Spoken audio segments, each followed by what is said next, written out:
Global private limited कंपनीचे गोस्प्रे हे आहे जमिनीसाठी आणि जमिनीची भुसभुशीतपणा ठेवण्यासाठी.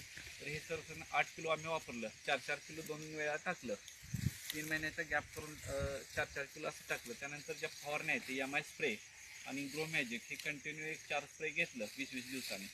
आणि त्याच्यामुळे त्या ऊसाच्या कांड्याची ग्रोथ एकसारखी झाली, पानं रुंदी होती, झपाट्याने वाढ झालेला आहे. म्हणजे मागच्या वेळी म्हणजे 20 वर्ष तुम्ही शेती करताय त्याच्यामध्ये कधी एवढा म्हणजे ऊस उत्पन्न तुम्हाला मिळालं नाही नाही, पण ह्यावेळी तुम्हाला चांगल्या पद्धती उत्पन्न कांड्या पण आणि वाढल्या. हे सगळी म्हणजे ग्रो मॅजिकची कमाल आहे. ग्रो मॅजिक MI स्प्रेची कमाल थोडक्यात एमएलआरचे जे प्रोडक्ट ऑर्गॅनिक प्रोडक्ट आहे त्याची सगळी कमाल आहे. आहे. एक नंबर एक नंबर. मग तुम्ही बाकीच्या शेतकऱ्यांना ह्याच्याबद्दल काय सांगू शकता? 100% मी शेतकरी बंधूंना सांगतो हेच की आपण आपल्या शेतीमध्ये ऊसाला असले किंवा भाजीपाला जास्तीत जास्त MI लाईफस्टाईल कंपनीची जे इंडिया ग्रो ब्रँड आहे त्या ब्रँडचे जास्तीत जास्त प्रोडक्ट आपल्या ऊसासाठी भाजीपाल्यासाठी वापर करावा आणि आपले जास्तीत जास्त उत्पन्न करावा आणि पूर्णपणे आपण केमिकलपासून पूर्णपणे मुक्त राहावा असंच मी सगळ्यांना सांगू इच्छितो. आणि शारीरिक दृष्ट्या पण खूप चांगला चांगला आहे. म्हणजे ऑर्गॅनिक प्रोडक्ट वापरल्यामुळे आपल्या शरीरावरती पण आयुष्यमान वाढू शकतो. एक नंबर वाढू शकतो. Okay, thank you sir. ओके, जबरदस्त.